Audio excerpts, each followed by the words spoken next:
My name is Brenda and I suffer from chronic fatigue syndrome.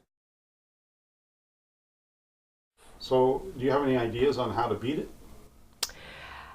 Well, that's a good question. I mean, I'm very big into alternative medicine, so I've been through a whole litany of different things and I try and do my research, but I've realized now that's not so much about beating it, it's learning to coexist with it. And it has taught me a lot of things, so to also as well be aware of the benefits, or not the benefits, but what this illness has brought to me, which is to make me be more present in each moment and try and appreciate the smaller things in life. And so I really think it's, like I said, it's learning to coexist with it, and that has been a very hard lesson as well, because I think we are trained to, I'm going to get over it, I'm going to beat it, what can I do to make it go away? And first I had to accept that, well, actually it's here and I can create the conditions for optimal health, but we can't control our bodies. And learning to accept that has been, I guess, the most important thing for me in dealing with this illness.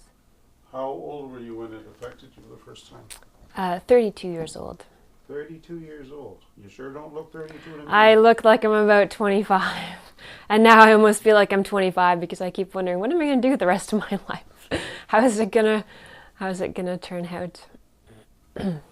So, do you have any advice for other people your age that on how to deal with this? It's a fine balance. I guess it's between keeping the faith and hope. That's another thing that's been a lesson for me. The big lessons, as I mentioned, were patience, but also cultivating faith and hope. I didn't have much of that before. Between that, so really feeling like I am going to get over this and will be able to resume a more normal lifestyle, though it'll be very different to how I used to live my life before, but also not setting oneself up for expectation that, oh, I'm going to try this treatment and I'm going to get better, I'm going to do this and it's going to get me better, to, as I mentioned before, learned to coexist. And I think it's trying to live much more in the present, day to day, minute by minute, and really appreciating the small things that life brings us, be it watching the leaves change color, which are so beautiful, and being present for those moments instead of wishing that life were some other way, just accepting it for the way it is. Saves a lot of energy, wanting it to be another way. I needed that. Okay, so if you had a message, did you come across any doctors or anybody that doesn't believe you? Yes. What was that like? How did you feel that day? It was very difficult. It was very difficult, but if anything, it was how can I say, it really taught me to believe in myself. It was the first day that I kind of sat down and had a one-on-one with myself and realized that that I wasn't going to let other people tell me how I was feeling or what was wrong with me. And it was the really first step in a long journey of learning to trust myself. Again, I think it also has to be I think it's very individual. I mean, I'm the fourth person in my family to have this illness, and for each of us it's been quite different the way that we've experienced it. So I think as well, because as well this illness is such an unusual nature, that it's very important for each person to create a treatment plan that suits them and to suits their needs. And I would also say to remind people that, I haven't gone to medical school. I have grade 9 biology, but I'm a keen observer of my body. When it comes down to it, I know best how my body reacts and how my body feels and how I feel. So I would say really trust yourself as to what is best for you, because you know what's best for you. And don't be bullied by systems that perhaps aren't that compassionate or sympathetic to your situation.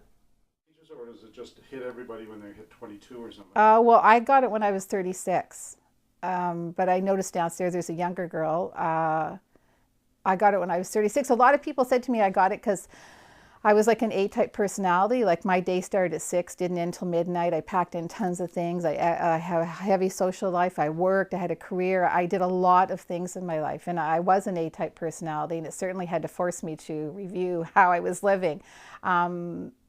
I don't know. People said to me, I'm a teacher. People said to me, you're a kindergarten teacher. You're always.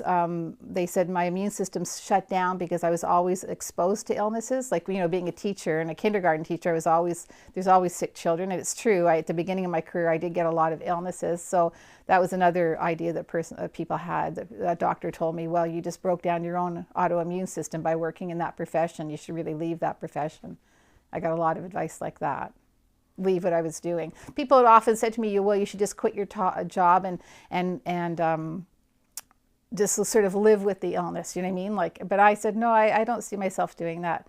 I went to, when I went to Dr. Jane, they had a society, and I went to it. They had like, you know, like an AA meeting, like, you know, people sitting around talking about the illness. And I went there because I thought, well, you know, maybe I should go and talk to people that are ill like me. But I found it, I found a lot of people just gave into the illness, and I felt I never gave into it.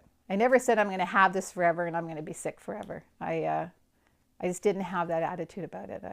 I said, no, I'm going to get over it or get it into remission, you know, and that's where I think I am now. I've gotten it into remission.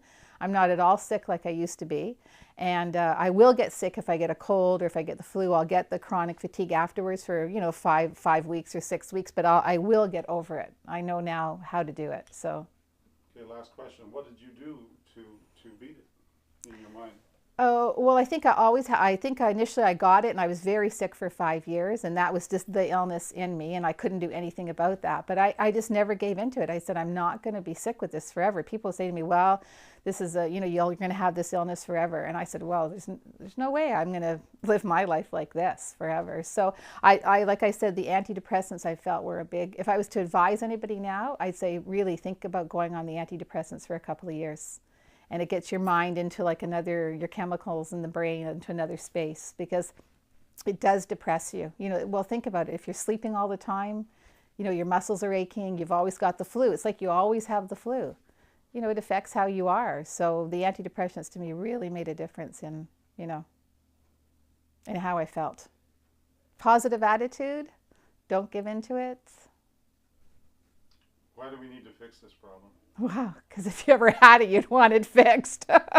Well, you just wouldn't want to see people with these type of illnesses forever. I mean, that's very sad. You know, I'm sure it affected my life. You know, it affected my life those early years that I had it. I mean, I didn't have any social life. Yeah, why would you want anyone ill with any kind of illness? It's a serious thing. And I hope they come up with something or a package they could give people and say, try this. This could work. This could make you better than waiting. Like, how long has it been for me? Like, it was 88. It's a long time, you know. It's a long time to have something.